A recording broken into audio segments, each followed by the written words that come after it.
శాసన మండలి దాని పేరే పెద్దల సభ అని చెప్తారు.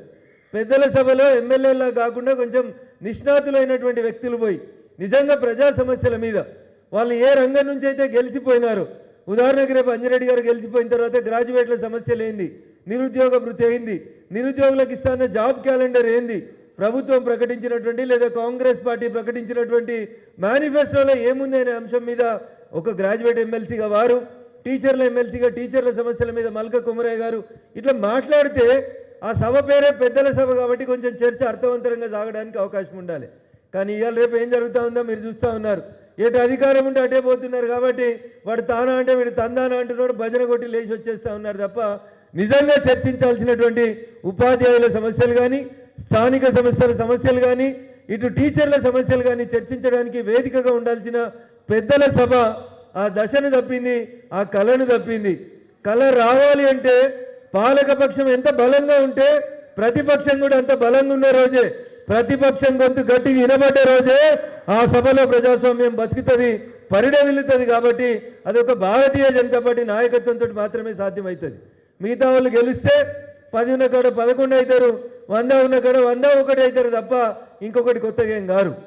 ఏ మందలు ఈనినా నా దొడ్ల తెచ్చి కట్టేయనటువంటి సంసారాన్ని అటు బీఆర్ఎస్ ఇటు కాంగ్రెస్ కొనసాగిస్తున్నంతసేపు సభలలో ప్రతిపక్షాలు లేకపోతే, ప్రతిపక్షం గొంతు వినబడకపోతే ప్రజా సమస్యలన్నిటికీ పరిష్కారం కావు.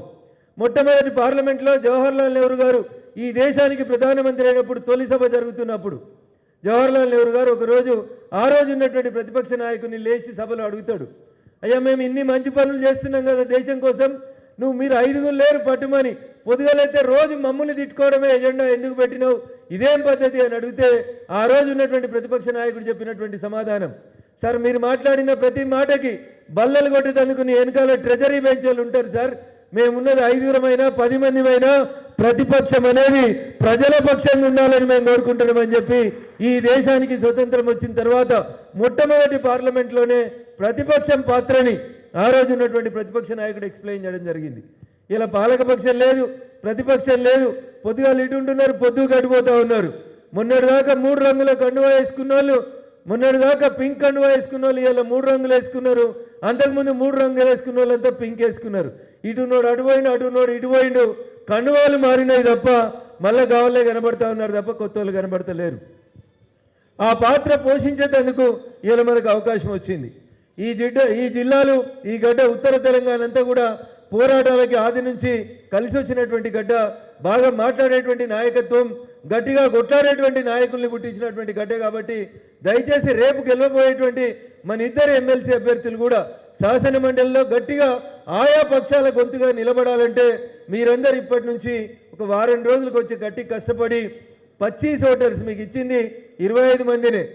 25 మందిని 5 రోజులలో ఒక్కొక్కరిని 5 సార్లు ఆ పన్నా ప్రభుకి ఇచ్చినాం కదా, ఆయన చూసుకుంటాడు, ఇది నా డ్యూటీ కాదు, మిగతా ఎక్స్ట్రా కరిక్యులర్ యాక్టివిటీసే నేను చూస్తా అంటే కుదరదు. ఎక్స్ట్రా కరిక్యులర్ యాక్టివిటీస్తో పాటు అసలు కరిక్యులం కూడా మీరే చూడాల్సి ఉంటుంది. ఎక్స్ట్రా కరిక్యులర్ యాక్టివిటీస్ చూడడానికి జిల్లాకు ప్రభారి వాళ్ళు వచ్చినారు, వాళ్ళు చేసే ఎక్స్ట్రా కరిక్యులర్ యాక్టివిటీస్ అన్నీ వాళ్ళు చూస్తారు. కానీ మీరు 25 ప్రభారిగా ఉన్నటువంటి మీ మీదనే బాధ్యత ఎక్కువ ఉంటుంది. పునాది లేకపోతే బిల్డింగ్ నిలబడదు. కాబట్టి ఆ పునాది రాళ్ళుగా పనిచేస్తున్నటువంటి మనం అందరం కూడా మన పునాది మనం కట్టినంత మటుకు బేస్మెంట్ని గట్టిగా కట్టేలాగా పనిచేయాలని చెప్పి మీ అందరితో సవినయంగా విజ్ఞప్తి చేస్తూ